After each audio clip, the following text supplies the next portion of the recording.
semuanya, welcome back to Yunus Education. Di channel ini kita akan belajar seputar hal edukatif yang datang dari dunia pendidikan. Pada video kali ini, kita akan kembali membahas mengenai update tenaga honorer. Namun sebelum lanjut ke video, seperti biasa, jangan lupa terus dukung kami dengan cara subscribe, like, komen, dan share video ini, serta jangan lupa juga aktifkan lonceng notifikasinya. Oke baik, langsung saja mari kita simak penjelasan pada video berikut ini. Solusi terkait tindak lanjut rencana penghapusan honorer pada November 2023 tak lama lagi akan segera tuntas. Pasalnya, sejumlah opsi untuk penyelesaian persoalan tenaga honorer sudah mulai mengerucut. Banyak pihak yang tidak bisa menerima jika tenaga honorer harus dihapus atau diberhentikan. Oleh karenanya, Menpan RB sendiri telah berupaya agar tidak ada pemberhentian. Seperti yang telah disampaikan oleh Menteri Abdullah Azwar Anas pada beberapa waktu lalu. Jadi, sekarang sedang dimatangkan. Ada opsi-opsi dan yang jelas pemerintah berusaha agar tidak ada pemberhentian. Tapi, di sisi lain juga menimbulkan tambahan beban fiskal yang cukup signifikan dan tetap sesuai dengan regulasi, tutur Anas. Nah, saat ini hasil tindak lanjut penanganan tenaga non-ASN atau honorer juga telah dibahas kembali melalui Raker Menpan RB bersama Komisi 2 DPR RI. Berdasarkan Raker tersebut, rumusan kebijakan yang akan diambil oleh pemerintah untuk menangani masalah honorer sudah semakin tajam. Artinya, solusi untuk rencana penghapusan honorer ini sudah mulai menemui titik kejelasan. Tadi kami rapat dengan DPR. Terima kasih atas masukan dan saran dari pimpinan dan anggota Komisi 2 DPR RI yang insya Allah akan semakin mempertajam skema kebijakan penyelesaian tenaga non-ASN yang kini sedang digodok. Ujar Anas seusai rapat kerja dengan Komisi 2 DPR RI di Jakarta pada Senin lalu.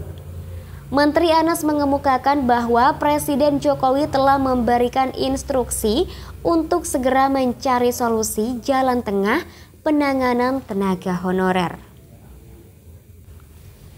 Kementerian Pan RB juga mendengarkan saran dari para pemangku kepentingan yang selama ini secara intensif diajak berkomunikasi, berkoordinasi, dan berkonsultasi, seperti DPD, DPR, APPSI, APEKSI, APKASI, perwakilan tenaga non-ASN, akademisi, serta berbagai pihak lainnya. Menpan RB menyampaikan hal penting berdasarkan masukan dari DPR dan stakeholders bahwa penanganan tenaga honorer atau non-ASN akan dilakukan dengan sejumlah prinsip. Abdullah Azwar Anas selaku Menpan RB menegaskan penyelesaian masalah tenaga honorer akan menghindari PHK massal, namun tetap dalam koridor UU ASN. Dari pembahasan Menpan RB bersama Komisi 2 DPR RI, maka bisa ditarik kesimpulan bahwa setidaknya ada 5 prinsip penting dalam penanganan tenaga non-ASN atau honorer. Prinsip pertama adalah menghindari pemutusan hubungan kerja atau PHK massal. Prinsip kedua yakni tidak ada tambahan beban fiskal yang signifikan bagi pemerintah. Kemampuan ekonomi di setiap Pemda tentu berbeda-beda.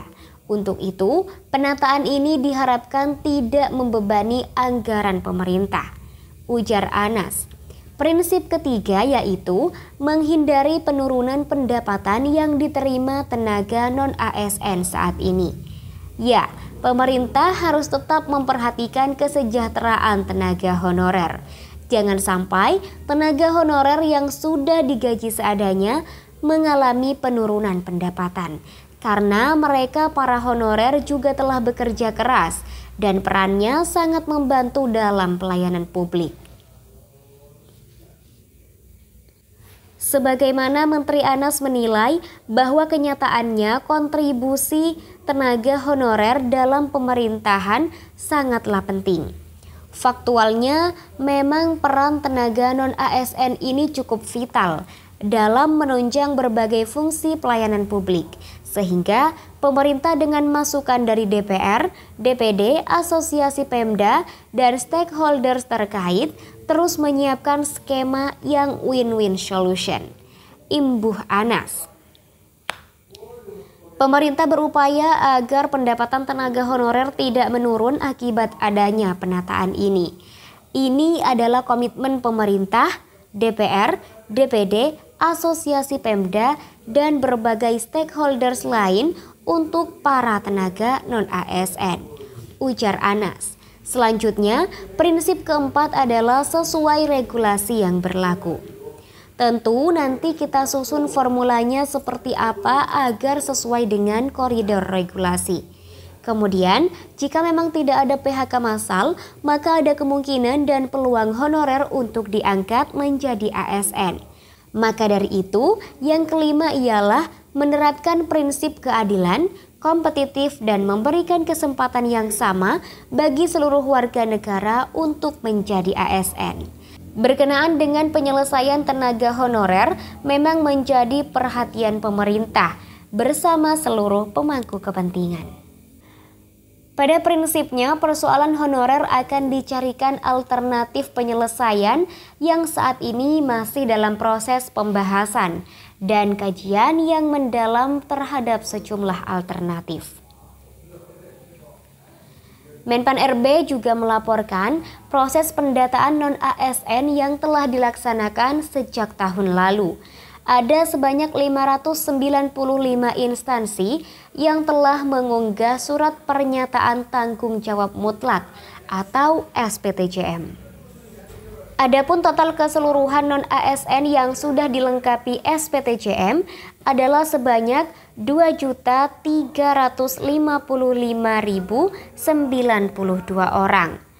Kemudian, Ketua Komisi 2 DPR RI Ahmad Doli Kurnia Tanjung menyampaikan kesimpulan rapat yang sekaligus menjadi rekomendasi DPR untuk Kementerian Pan-RB.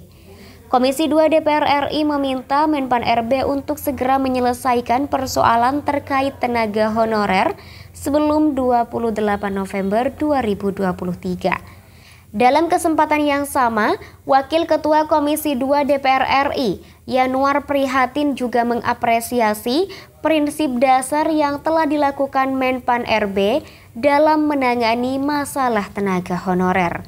Dia yakin Kementerian Pan-RB bisa memberikan jalan keluar yang baik dalam mengatasi masalah tenaga honorer. Mudah-mudahan pertemuan hari ini menjadi kabar baik bahwa penyelesaian tenaga honorer itu tidak memberikan kekecewaan terutama bagi stakeholders non-ASN. Pungkas Yanuar.